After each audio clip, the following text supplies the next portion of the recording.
This month, I'm breaking down the most common vehicle repairs of 2025, and cooling system failure is right at the top of that list. We're not talking about old school overheating where you're stuck on the side of the road with a cloud of steam.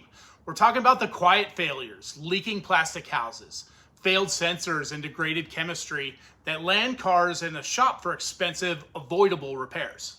So today I'm breaking down why cooling systems are actually a thermal management system, why modern designs are practically timed to fail after 5 years, why clean leaking coolant is often chemically exhausted, and how to stay off that top 10 repair list.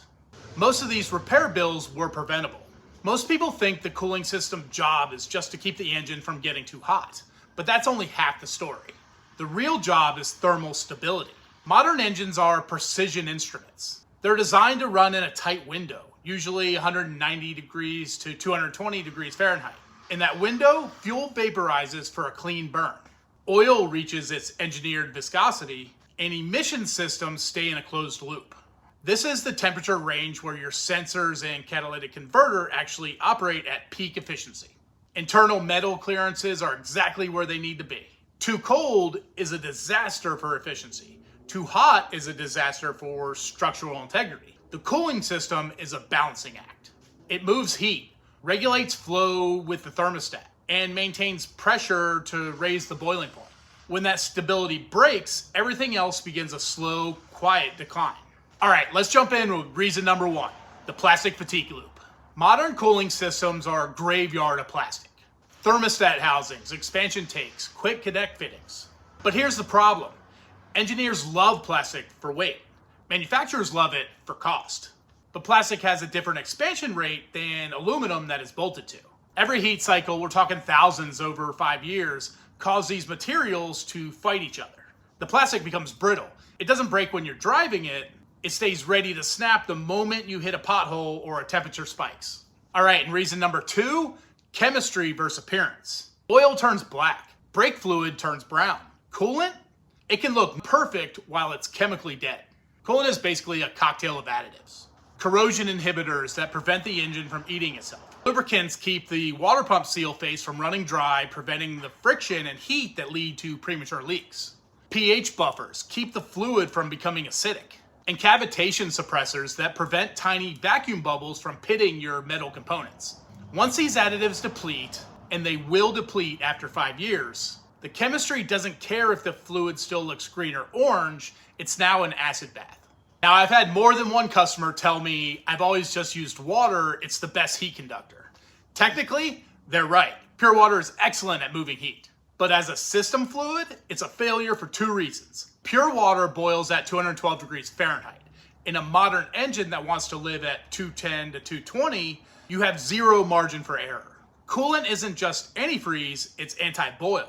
A 50-50 mix raises that boiling point, giving your engine a safety buffer that pure water simply can't provide. And second, the chemistry. Water lacks every inhibitor that we just discussed. Without them, your cooling system becomes a slow electrochemical experiment. Inside your engine, you have aluminum, cast iron, steel. The fluid starts pulling ions from one metal and depositing them on another. So that crusty white buildup you see, that's your engine's internal organs being relocated to your radiator tubes. Water doesn't just fail to protect, it actively attacks. And here's the most overlooked part in the entire car, the radiator cap. Your system is pressurized for a reason. Every pound of pressure raises the boiling point of your coolant by about 3 degrees Fahrenheit. If your $15 cap has a weak spring or a hardened seal, your coolant might boil even if your dashboard gauge looks normal. These hot spots warp heads and blow gaskets while the driver is basically unaware. If your car is 8 years old, replace the cap. It's the cheapest insurance you'll ever buy. Now let's talk about avoiding a spot on that top 10 repair list. It comes down to 3 rules. First, stop using universal coolants. These one-size-fits-all coolants are a chemical compromise. Your engine was engineered for a specific inhibitor package, whether it's the OAT, HOAT, or POAT. When you mix universal fluid with your factory fill, those different chemistries can fight each other. And in some cases, the additives can drop out of suspension and create a sludge or gel that clogs your heater core and radiator tubes. So don't compromise. Use the chemistry your engine was built for. And if you use the universal coolant for an emergency top-off, once fixed, you need to flush it and add the correct coolant. Number 2, service it every 5 years or 50,000 miles. Forget the lifetime claims and forget waiting for the color to change.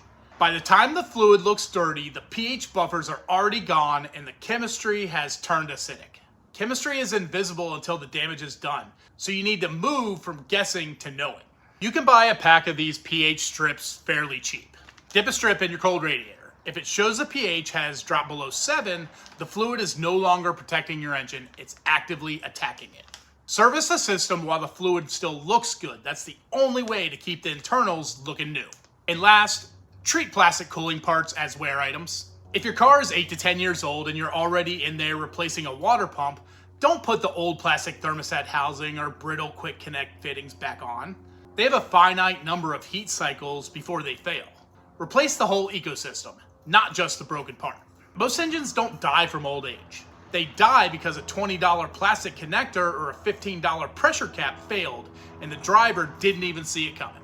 Maintenance doesn't make noise and it's not very exciting.